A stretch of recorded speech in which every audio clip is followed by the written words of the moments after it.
Hey YouTube, first video I've ever made for YouTube, so it's kind of weird talking to myself in my basement, but I'm going to show you how I fixed my basement wall.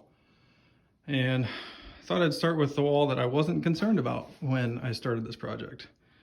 This wall, I said, that's not so bad. I'll show you, well, I don't have any basement lights, but I'll show you how bad the bad wall was.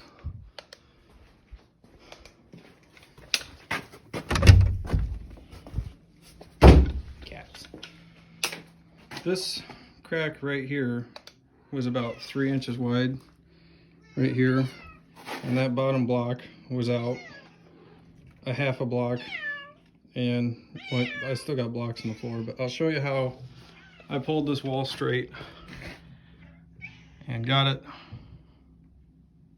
straight. This block was probably about right here, and I know you probably don't believe me, but it was. So I'll show you how. This is the wall I'm working on right now. Took a 2x12 or 2x10 that I got free from a guy and put that on the top, and like on that other wall it was worse, so I put a block in the floor here to hold the bottom of it, and then I kept having to add blocks in between the blocks as I pulled it straight, and then knocked the top block out, and all these I'm gonna mortar those shut, but I'm getting there. And that's how I pull the wall straight. That one I got going on an angle, but I will show you what the outside looks like, but I don't really care. So I made this beam to hold the house up and lifted the house. I thought I would include that on the end. I forgot about that. But that's what's holding the house up right now instead of trusting the wall. And I had to do it on the other side also. And I found my sledgehammer. You can see how the end of it's mushroomed because that's my tapping device. Okay, this is outside. I got eye hooks. I had to weld the hooks shut so they didn't pull apart. I got them going to come along.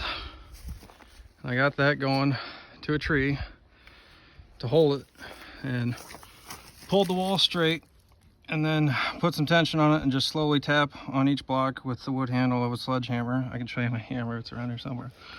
Slowly tap on each one, and you can see it's pretty straight. You can move it, but you got to get the dirt out. If you don't get the dirt out, it ain't gonna happen. And some of these top blocks were filled with concrete. There's a bolt going up into the house, just the top block, and I busted them out and I just mortar them back in. But if you've ever seen the aftermath of a tornado like I have, you know that one block full of concrete with a little bolt in it is not going to hold this house down in a tornado. So the house just sits on the wall. I lower it back down and filling it back in. I put 2-inch foam going all the way to the bottom of the blocks. You can see how straight that wall is.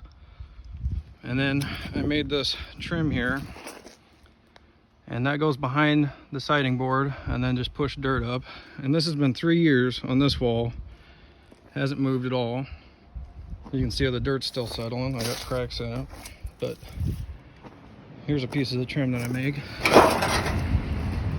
with a metal bender or a piece of steel or something, anything you can come up with. And I mixed up mortar in my cement mixer right here. There's the sand, bag of cement in that tub, and then I go across my ladder with my pail, and I got this funnel made out of some drain pipe and a container, and then I fill those blocks all the way down as far as I can go. And it's kind of like plinko. Sometimes it goes down on the sides, sometimes it just goes straight down. You never really know.